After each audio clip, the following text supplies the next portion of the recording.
Last week we turned into chapter 6. We're down to the last part of the book of Galatians, the nitty-gritty stuff that relates to the practical aspects of the Christian life. And yesterday I finished by saying that the church, so individual members, small groups, leadership, church as an institution, has a responsibility to try and help people who are going astray, who need to be restored, who need to be redirected, help them get back on the right track. Now, there's two problems here, two mistakes that can be made here. The one is that the people that are doing the correcting can be self-important, self-righteous, the morality police, the sheriff that comes into town and says, I'm going to tell you what you're doing wrong. And of course, not many people want that.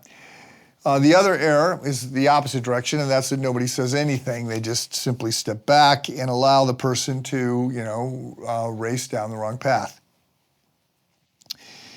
I've noted this before, no doubt, likely noted again.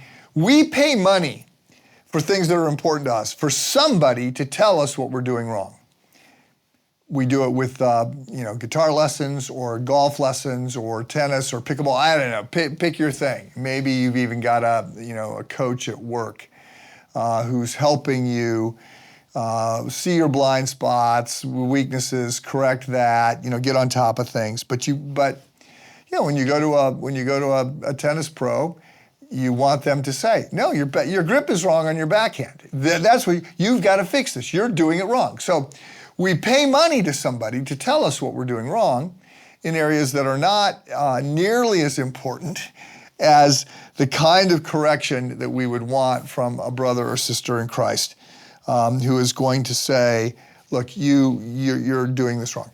There have been numerous times, way too many times, in which I have needed somebody to tell me what I'm doing wrong. And I can think of, you hate those meetings. But, it can be really, really helpful. And you're glad that somebody is helping you see yourself more objectively, to point out the mistakes, to point out where you've been a jerk, whatever.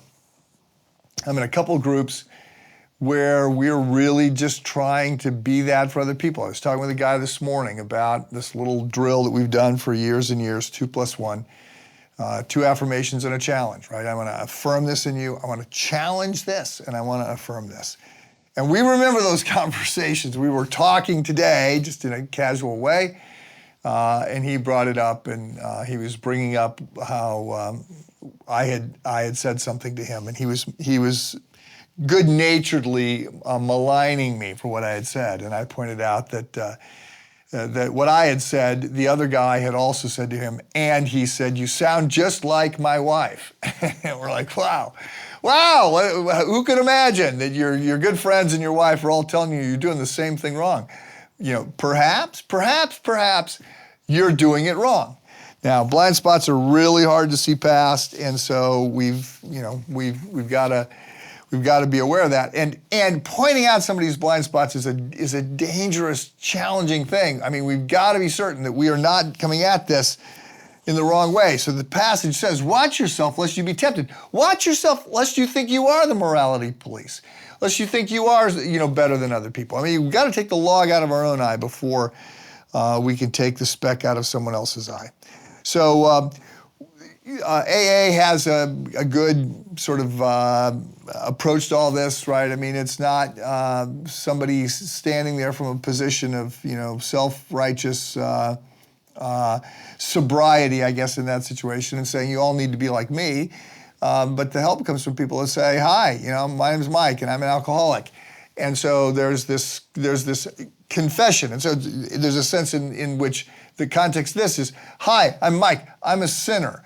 And yet I want to be part of a group in which other broken people are going to help me get better. So it gets practical here. It's tricky, but it's good. Have a good day.